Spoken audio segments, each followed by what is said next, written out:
Welcome back. We have a name. This is the Lucas Show, the only podcast that brings you stories about people in real time. So today we're going to be interviewing Kirill. Kirill, welcome to the show. How are you? Thanks, man. Thanks for having me. I'm doing well. Good. This is going to be a really cool interview for you all. I really enjoyed this one. I couldn't believe how much cool stuff I pulled out of him. Now, once again, there's a situation where we recorded for so long, so I had to edit it down to, what's this going to be, about 40, 50 minutes? So once again, a lot of great stories left out, but this has everything. It has bridges, it has American football, it has travel, it has the ethical dilemmas of travel. So that's about all the things that I know. So get ready for a jam-packed, tight little episode. Enjoy. Well, let's get into your travels. You have this very unorthodox method of finding the places that you go and the way you travel. Do you mind elaborating a bit on what that is? Yeah, I'm pretty sure I'm the only one who travels using this method, but essentially it's kind of like throwing a dart at a map, but in a more sophisticated way. So to kind of just generally explain how it works is first I determine the first set of coordinates where I go to physically. And for that, I just use a website that you can just type random coordinates on Google as the first result that pops up. And then Gotcha. I keep reloading the coordinates as soon as there is some kind of a Google Maps marked location in the vicinity of the coordinates. So once I get to my first set of coordinates, that's when the whole thing kind of cramps up into another level. So at this point, Kirill and me just spent some time discussing his method. Now, to be fair, he does do a good job of explaining it, but there's just no way to briefly explain a system this elaborate. But here's another clip. If the first digit of the number is an even number, that automatically means 1 kilometer or like 0.7 miles or something like that. So there's always a 50% chance that my next set of coordinates I have to go to are within 1 kilometer of my current location. For example, if the first digit of the random number is an uneven number and the second digit is an even number, that means the maximum diameter will be 1 digit long, and the third digit will determine the actual numbers. These clips are out of context, to be fair, and like I said, he does explain it well, but there's just only so much you can explain of this system out loud.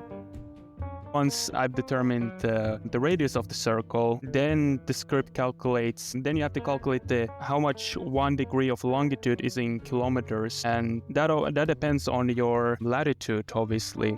Since 1 degree here in the northern Europe is a lot shorter of a distance than in the equator, basically.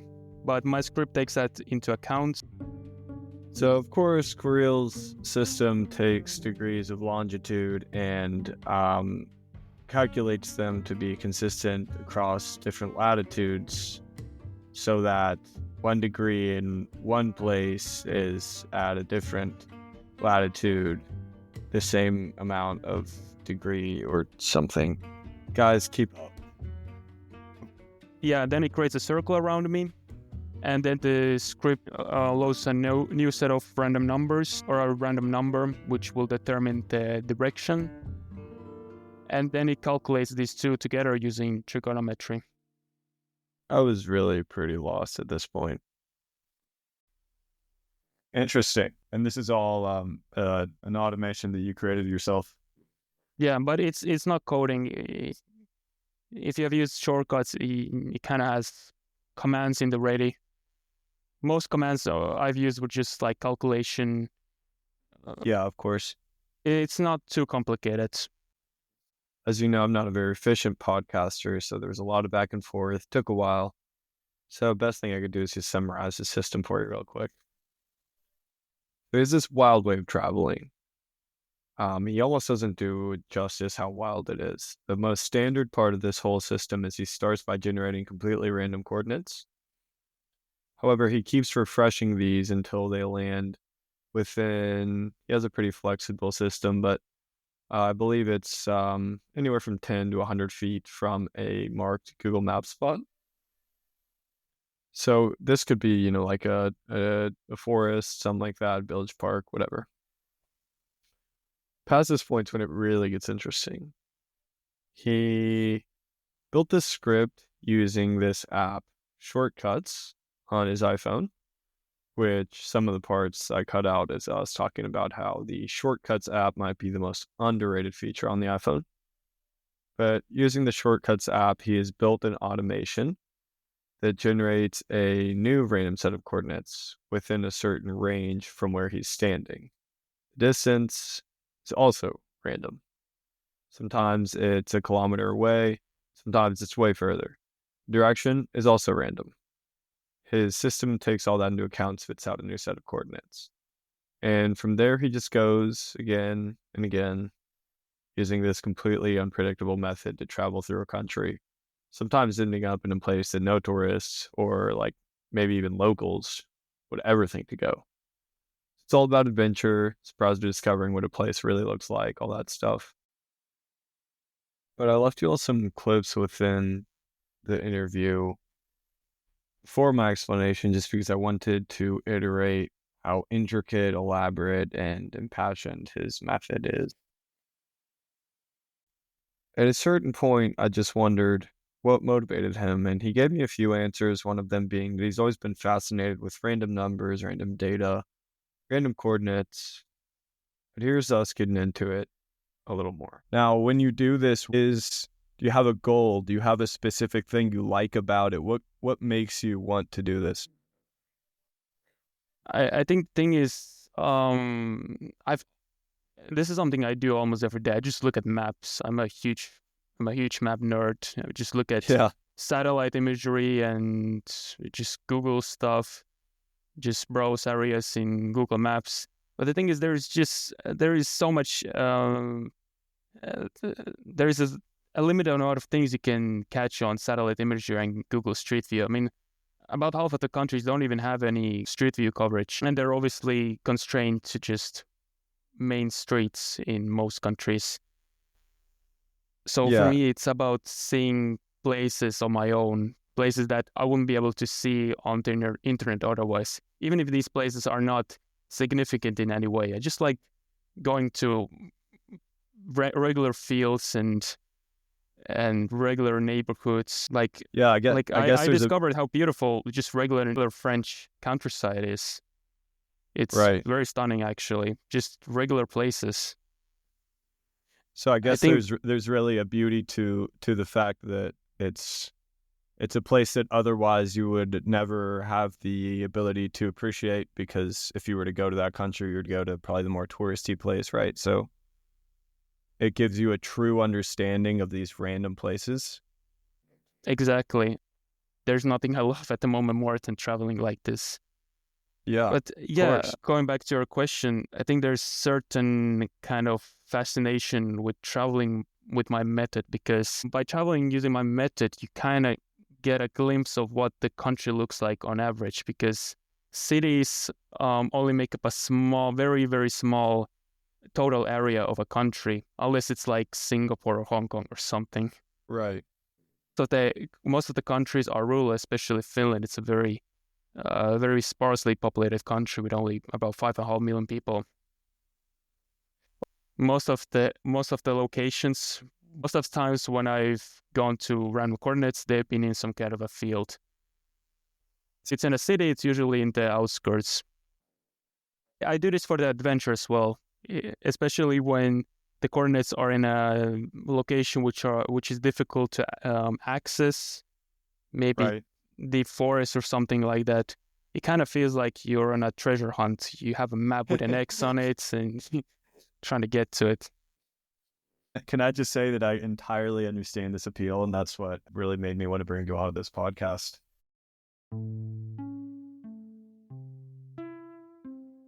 My goal is to get and travel to every country, but some countries will have to wait. I've had to decline on Myanmar. Before my last trip, the one before that, I was traveling in China. So usually the coordinates I get are in large countries. I've gone in Brazil, recently got Pakistan, which is also a pretty large country. I got China. So it's usually the large countries and ones with a decently sized population, since these ones are the most likely countries to land that random pin near some kind of a Google Maps pin. But I got Myanmar once and I had to kind of skip that because there is a very bloody civil war going on there at the moment. My risk tolerance is high, but it's not that high. Right. And how would you explain that to your mother? It was so difficult to try to make her... Yeah, of course. When I went to Pakistan, it was very difficult for her, and I hate making her feel worried, but it's a unrelenting passion for me at the moment. Right. And the trip went really well, besides Delhi Belly, which seems to get everyone. Delhi belly is kind of like Bali belly, right? It's kind of like a rite of passage, or what do you call it? Rite of passage. Yeah. Later on in the episode, Kirill goes on to speak about how he's really quite loyal to the system. I mean, he doesn't go into active war zones, but he does everything short of that, really. Following this is Kirill speaking on his last trip, which took him to rural Pakistan. So this came up quite a few times, as it seemed to be a trip that really impacted him. Might be some recency bias at play, but I think he found the people and the country to be quite special.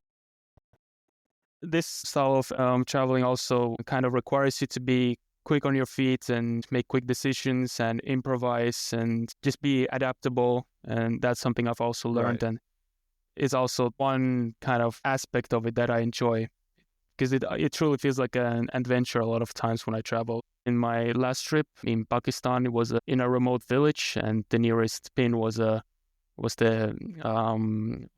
village school. And I got to visit the school. I got to talk with the teachers. I was given a tour of the village, and they were just happy to see you. Yeah, they told me that a foreigner has never gone to their village, so they were very surprised. Of course, I think there were suspicions that I was a spy appointed by India or something.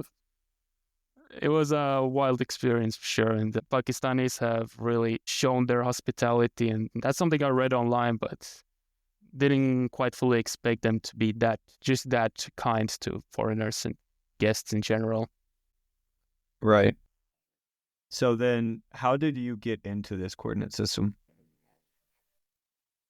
I think it's a mix of two factors. Me being always engulfed in geography and just the interest in the world and different countries, cultures, languages. It's a mix of that and my fascination with numbers. Now, I'm not good with advanced maths, even though I graduated as an engineer. But I've always had a fascination for maths, which I can apply in my everyday life. Yeah. Right. But yeah, it's a combination of these two factors, my interest in geography and my interest in numbers, especially random numbers and how they work and how I can apply them in my life. I think my interest from geography started for me being from an immigrant background, and we lived in Finland. I grew up in a suburb which had a lot of immigrants and people from immigrant families.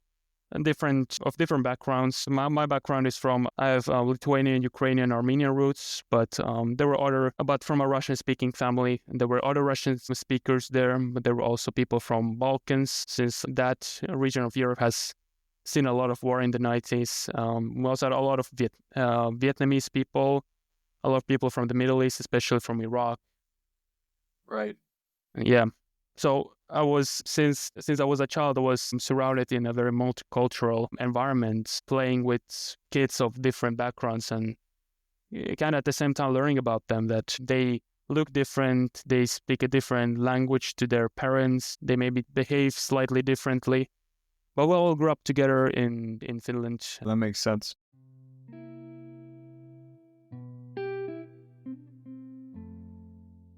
So no matter what you think of the interview so far, you kind of have to admit that Kirill is a very unique individual. I mean, he's a Lithuanian, Ukrainian, Armenian rooted guy who grew up in Finland speaking Russian and travels in a really bizarre way. But what I really enjoyed about him was he's just had such a humbleness about him. Maybe it's mentioned a couple times, it might be the Finnish humbleness. Um, but I really think it shows in this next clip. He kind of talks about some elements of travel that really don't get talked about all that much, but I think are super important. I'm glad that it's something he thinks about as a very well-traveled guy. Yeah, I've been to 26 countries so far, so that's 26 out of I think 193. Yeah, that's quite a few though. Yeah, it's a good start. It's also minorly another reason why I'm doing this and why I can go to these random locations, random villages in middle of Pakistan, because I recognize that I'm able to go to these remote locations in random villages in the middle of Pakistan because I'm in a privileged position. First of all, I'm a male that already makes solo traveling so much easier.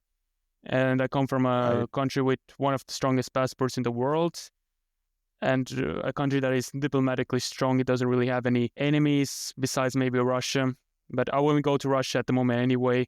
That's another exception besides the countries that are in a war zone. I completely condemn what is happening in Ukraine and I don't want to contribute a single dollar to Russia at the moment. Of course. So it's a matter of principle, but other than that, it's a free range where I can travel to. But basically, I recognize that I'm in a very privileged position, and if there's anyone who will follow my suit, I wouldn't be surprised if it's from a similar kind of demographic. Right. Yeah, that's a great point. Especially with solo traveling, is that there's actually not a large segment of the population that can indulge in it. So we are quite lucky, you and I.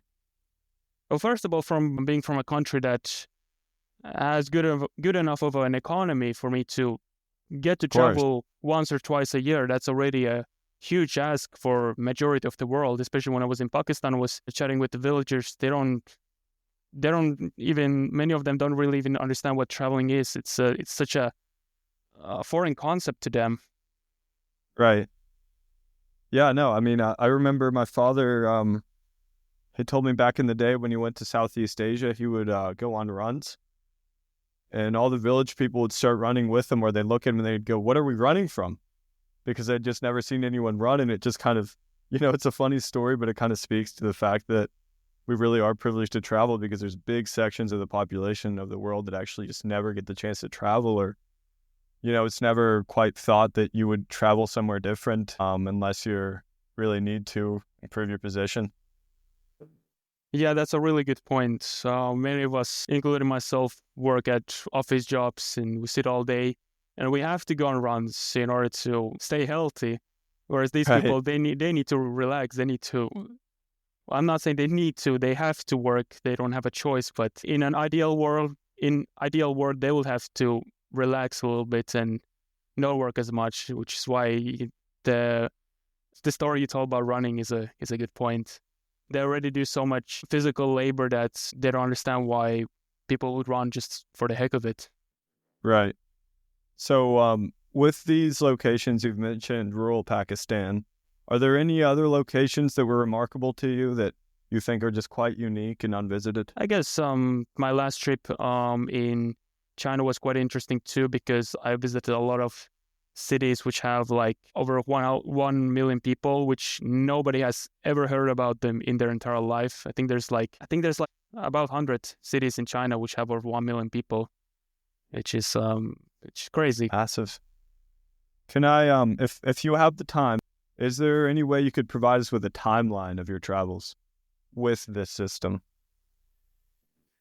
The first time this is when I learned that I love traveling. Earlier, I didn't even realize that I never actually connected the dots that, I like random coordinates, I like random numbers, I like geography. That means I like traveling. I never connected these dots, even though I had my friends or my schoolmates traveling. I saw that on social media. but I never thought that, I could travel. Maybe because I didn't have money at the time. I was still a student. I didn't work yet, but my first job opportunity came when I was in college, and I had the privilege to participate in student exchange, and I had the privilege to go to wilder location. Most people in my class went to other locations in Europe, but I got to go Where to did South. you go? I got to go to South Korea. Oh, neat. So that's where I started. I took some weekends off, just chose a random city on my own, and then I would load coordinates from there. So it all started from something minor, just few days and unexperienced, and it was at the end of the day I lived in that country, so it wasn't like very foreign to me anymore. Right. And then That from makes sense. there, my next trip was in Brazil, and that's also when I made a brief stop in New York on a layover. But I really need to visit US, such a big country. I really want to visit it. I think the likelihood is quite high that next time might be US. It's a big country. It has a lot of marked locations, so you never know. You could find a lot of interesting random points out here, especially out west. Yeah, the cool thing about US is definitely how it has got to be the most versatile country geographically speaking. I think it has every possible biome. But yeah, my first proper trip after Korea was in Brazil, which was kind of wild in itself, since it's especially for a Finnish country, there's a lot of it's kind of like a sensory overload. There's a lot of stuff going on there, and people are very sociable. People would just come up to me and start small talk. I would presume not knowing any Portuguese was a bit tough, and having an introverted nature, that's also another reason why I travel. It turns out there's actually a lot of reasons. It's also a means for me to get out of my shell, get out of my comfort zone, and converse with some people of different backgrounds and learn about them. Right. That was Brazil, and yeah, I know I go off topic a lot of times, but after Brazil, I actually got Germany, outside of like a middle-sized German town. Since Europe is, geographically speaking, it's a very small continent. It has a lot of countries. And as a result, I actually got to visit a lot of countries during that Europe trip. And I think it was just 3 weeks. I was in Germany, France, Belgium, Spain, Switzerland, Austria, Italy, and Vatican at the end. There was a lot of everything. But the one thing that surprised me was the beauty of French countryside. That really surprised me. But after that, I traveled to the Baltic states and Norway with my parents. So just regular traveling without random coordinates. Sad to me. But in all seriousness, it was very enjoyable even without that. And the next trip after that was in China for most part. But then I got a large number. I think it was 4 digits, and it took me to Kazakhstan, but I went there via Kyrgyzstan. So I got to experience a little bit of Central Asia as well. And then the trip after that, and my recent one I returned 1 month ago, was in Pakistan. I was in Pakistan for around 1 week in their biggest city, and that's where I flew, but my coordinates were in that small village, and I hang around with the folk for a couple of days. They were showing the village around. I got to drink milk straight out of a camel, so that was quite interesting. I was interrogated by the police, but yeah, very, very interesting experience. But then I got a large maximum diameter number, and it took me to Armenia. So I stayed there for 1 week, and then I went to Georgia for 1 week. So yeah, all in all, that makes 26 countries so far. I hope to get Africa or US next. Yeah. I haven't been to Africa yet, or US properly. If it were to take you to the Pakistani countryside once again, would you go again? How loyal are you to the system? I'm quite loyal. I will go, and that's actually what I wanted to touch on. That at some point I will definitely get a country I've been in already. At some point, the likelihood of getting India and China, Pakistan, and Brazil alone is very high out of all of the countries in the world. So it's likely that quite soon I might return to a country I've already been in, but I don't see that as an issue at all, and I will definitely go. Even within my own country, I haven't been to most places. There's always more things to see. I haven't even been to every region in my country. There's 19 regions in Finland, and I've been to 2 of them, one being in the corner, kind of near Russia, and another being in Lapland, which is in the north, which is where tourists usually go to. Cristiano Ronaldo was actually there recently. Really? Interesting. Yeah, and I know that because even if us Finns, we appear as humble, I would say we are for most part, but we do lose our shit when Finland is mentioned in any kind of an international setting or in news. We're definitely a patriotic nation, and we do not express it outwardly, but we do like it when people speak about Finland in good faith. Well, you're only human. Or in good light. Right. But yeah, I haven't been to most places in Finland, basically. And compared to like countries like US, it's a tiny country. Yeah. Well, I would think it would be quite expensive to travel as well, to be fair. I don't know. Yeah. I mean, my style of traveling, obviously, since I always book accommodations last minute, since I don't know where my next coordinates will be. That causes an extra cost, as well as booking flights last minute. But for most part, it's not a very budget-straining style of traveling. It's just a backpacking style.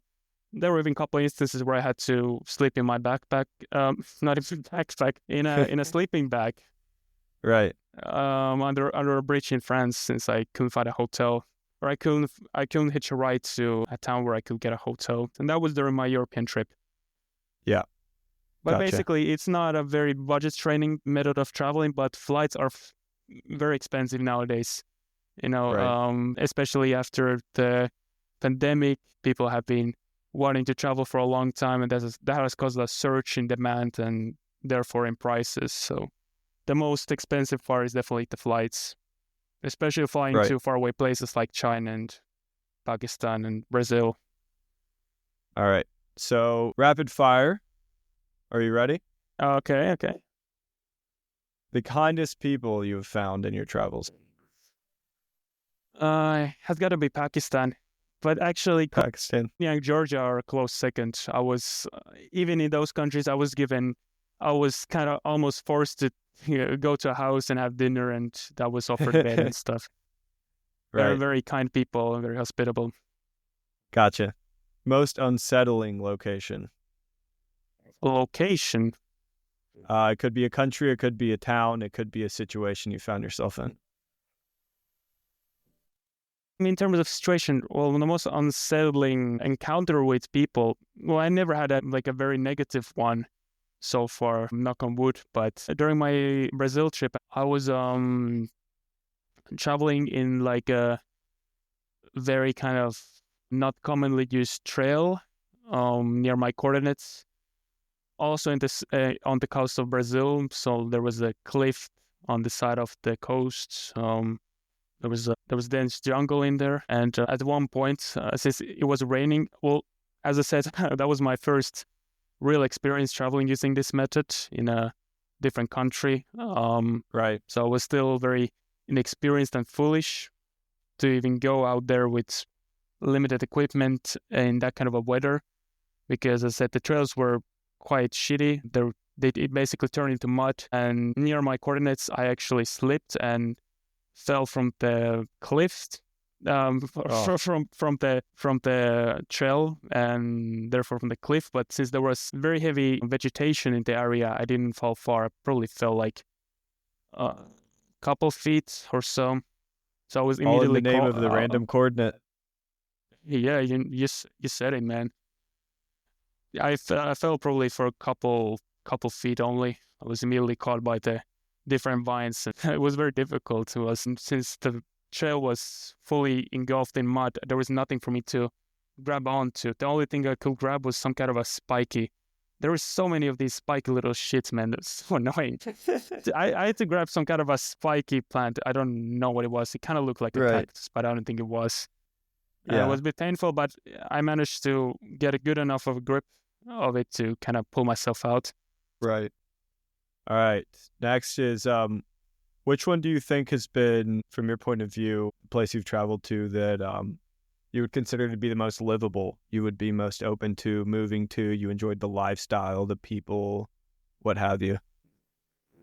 Well, Norway, obviously. Well, I didn't travel there by random coordinates. Well, if we only qualify random locations, then I got Germany, so I would probably say Germany. Actually, on the Right. same trip, I got Switzerland. I would just say Switzerland. I would make bank there. Fair enough. But That's what they say. if we just think about, if we just include countries I've been to, period, then that will be Norway, since culturally they're quite close to us, being a Nordic country as well. But also Right. having a better economy, obviously, one of the richest countries in the world, and course. very stunning, obviously. But I won't move from Finland for anything really. It's funny that you're a homebody and you're actually quite happy at home for a random coordinate travel. I think I couldn't do this if I was very adventurous in my everyday life, because it's so exhausting. What really sealed the deal on me for Kirill was that he has this bizarre background in American football.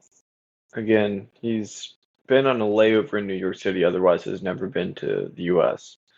But he has played American football. He has very nuanced, intelligent opinions about the current state about the NFL. So yeah, just had to hit on this. Yeah, so this started with internet, like almost everything these days does. This was well, I was a lot younger at the time, and I kind of regret wasting my time like this, but I would engage in internet conversations, kind of just bashing American football and American sports as a whole, but for most part, American football. And in return, I would also defend sports that I'm into, like soccer and hockey, when Americans would come with their rebuttal. Yeah, it's not a very productive use of time at all, and these kinds of back and forth never lead to any kind of any kinds of resolve or any kind of things learned. It's just pointless back and forth. That doesn't lead to anything. Time. Yeah, it's a way to spend the time, though. It's it's silly. It doesn't have to be serious productive thing you're doing. You're just a kid. But I guess it led to something. It led me to learning about American football as a European.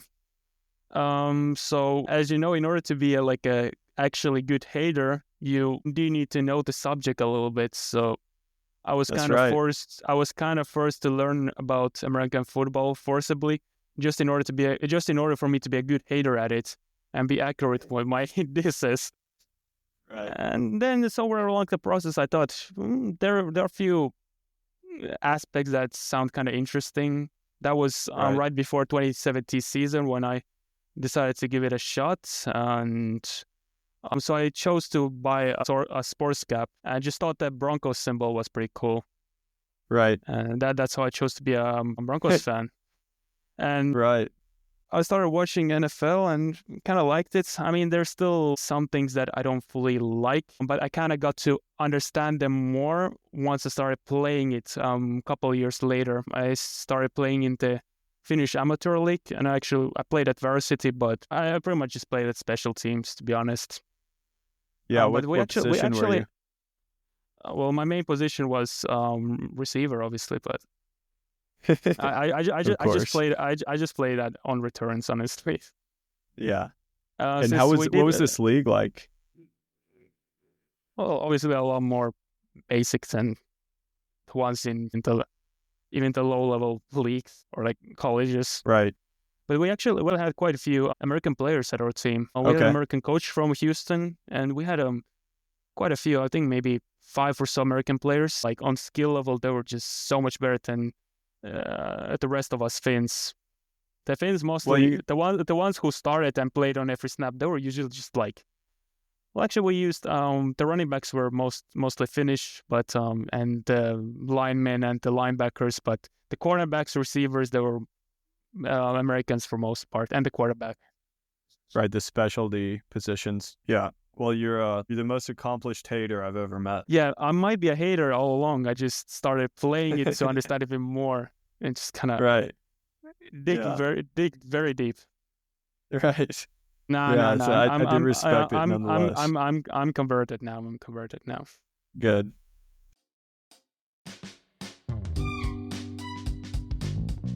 So I do want to move to NFL prediction. This section aged like shit. I think a good plan is we're gonna take turns. You can go first, and then I'll go. I do need to preface that I think that your predictions are gonna be a lot more professional than mine. You are first. Go ahead. Well, I think that Chiefs are going to win it. Maybe slightly less scoring than last time, so maybe at 31-20. Obviously Chiefs now, the Eagles now have Saquon Barkley, and he's been on a killer run as of now. I feel like all these teams like the 49ers, Eagles, and Bills, they have of the coaching and player talent that they would need to be Chiefs and to be the best team in the league. But I don't know, it still feels like they're missing something. That's a certain kind of clutch factor and missing that experience in the big moments that the Chiefs have. And they have accumulated for so long now. And especially their time management, it's a overlook factor, and that's what has made them very successful. And the refs, obviously. Yeah, they love Mahomes, don't they? The Eagles better not sneeze on our phones, not even one. So, cold takes exposed here. They sneezed all over Mahomes, beat the shit out of him, and won the game. So I think there's a couple interesting points there. I'm a Broncos fan, so I'm still an NFL hater. But instead of hating NFL as a whole, I chose to hate on teams instead, like normal people. Yeah, maybe in a few years you'll just turn into a player hater, a specific player hater. Just kind of getting keep zoning in. Keep zoning, yeah. So I think there's a couple interesting points, but I mean, the Eagles lost to the Chiefs 2 years ago, and like when you touched on clutch factor, it made me think it was because of a Jalen Hurts fumble that was returned for a touchdown, and it just kind of speaks to that. And then, I mean, they just couldn't stop them. They couldn't stop them. Their defense wasn't that good. But they do seem like a bit of a different team this year. Their defense is really raw. I'm not the biggest NFL expert, but I do agree with most of those takes. I also just hate watching the Chiefs win on game management. But yeah, that's the thing. Chiefs pretty much always win the turnover battle, and that's a big factor as well. I've seen, compared Mahomes of today to Mahomes from his early years, stats, especially in his first year as a starter, were better. I think he had more turnovers in general, and he took more sacks. He didn't have the same level of pocket awareness that he has now. Since today, it's so difficult to sack him. He will always either run out, since he's actually surprisingly nimble and surprisingly fast, more faster than what he seems. Yeah. He either just gets out of the pocket, or he gets rid of the ball. Either he actually gets rid of the ball, or he actually delivers the ball to the right guy. Whereas a lot of even like elite quarterbacks like Lamar Jackson, and that's when they throw a lot of interceptions when they're pressured. But if Holmes chooses to throw under pressure, he does that with clear intent, and that's why he's so difficult to beat. Well, if he feels like he absolutely needs to get rid of the ball and not take a sack and just move on to the next down, that's what he'll do. Right. I think that he's just quite methodical with what he does, and I think that earlier on he wasn't quite as much. And it's important to remember that this isn't a rookie or sophomore season Mahomes with, well, maybe it wasn't rookie, but with Tyreek Hill, they're not as much of a big play shootout type of team as they used to be. I think now they're actually quite smart about, don't take the sack, throw the ball out of bounds, get the 6-yard completion, don't sling the ball down on, 4th and 1. So I think it's going to be kind of interesting to see how, the second best defense in the Eagles is going to handle that methodical, dink and dunk, as you call it, offense. Should be interesting. Having a good defense, and Cowboys had a really good defense, but obviously they had the Aikman, Emmitt Smith, and Irving combo, which they're most known for, but they also had a very good defense. Same thing with Steeler curtain in the 70s. And then we also had the 89ers. They pretty much invented the dink and dunk style with Bill Walsh. And So when I agreed to have Kirill on to my show, I knew that he was really into the NFL. I didn't know how much he knew about the NFL. When he started mentioning Joe Walsh, I didn't even know what to do with myself. I started taking notes. So I'm sorry I had to cut this section short, but Kirill is a great NFL resource if anyone has any NFL questions, whether they're current or past. It's one of my other NFL predictions is Kendrick Lamar bringing on Lil Wayne to perform at halftime. yeah, I think that's going to happen because, I mean, I'm pretty sure they seriously considered Lil Wayne, given that he has enough hits on his own and that he's from New Orleans, and he has expressed many times that he wants to be on the halftime show, and they always have different artists performing there anyway, even if it's just a short segment. Yeah, but I think Definitely. ultimately they made the right choice to go with Kendrick Lamar, given that he's on such an insane streak right now. You gotta strike while the iron is hot. And then a Jalen Hurts reception is my final prediction. I think they're going to give the ball. I don't know who they'll have. Let's see. Maybe I don't know who. Saquon. Maybe Saquon.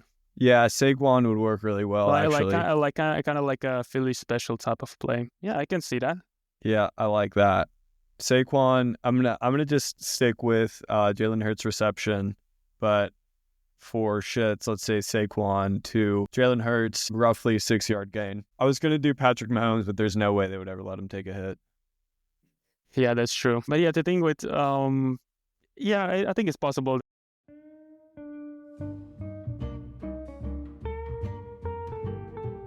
All right, football lovers, it's time for the moment of truth. Let's see the results of our predictions. Prediction number 1.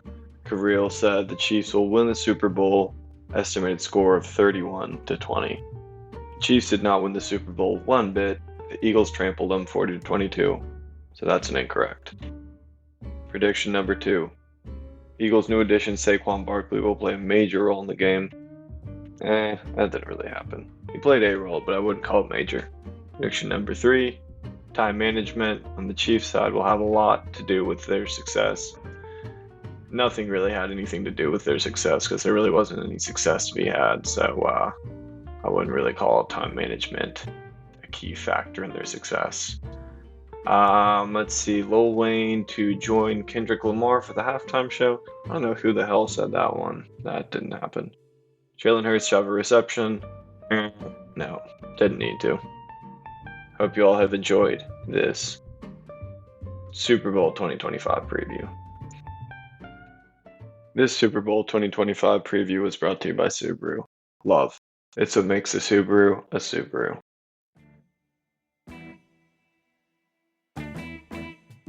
Well, is there anything else you were hoping to cover? I have to get going here, unfortunately. No, I think we covered off the bases here, and this has been a fun discussion for sure. If we're traveling at the same time, maybe at some point we could meet up and do like some kind of update on since the last interview. Where have you been, and kind of how have your experience has been? Yeah, absolutely. We can definitely stay in touch. Yeah. Do you want to shout out any of your social medias for people to follow? Yeah, sure. If there's anyone who actually is potentially interested in my travels, I document all of them in my YouTube. So if you're interested, you can follow me on YouTube by searching Unlock OTPR. That is my channel handle. Gotcha. Well, thanks for coming on. Kirill, you have a great rest of your evening, I guess. I'll stay in touch with you. Yeah, it's 10:30 p.m. here. Right. Have a good rest of your night. Yeah. Thanks for having me. This was a blast for sure. Absolutely. Talk to you soon. All right. Thank you. Bye.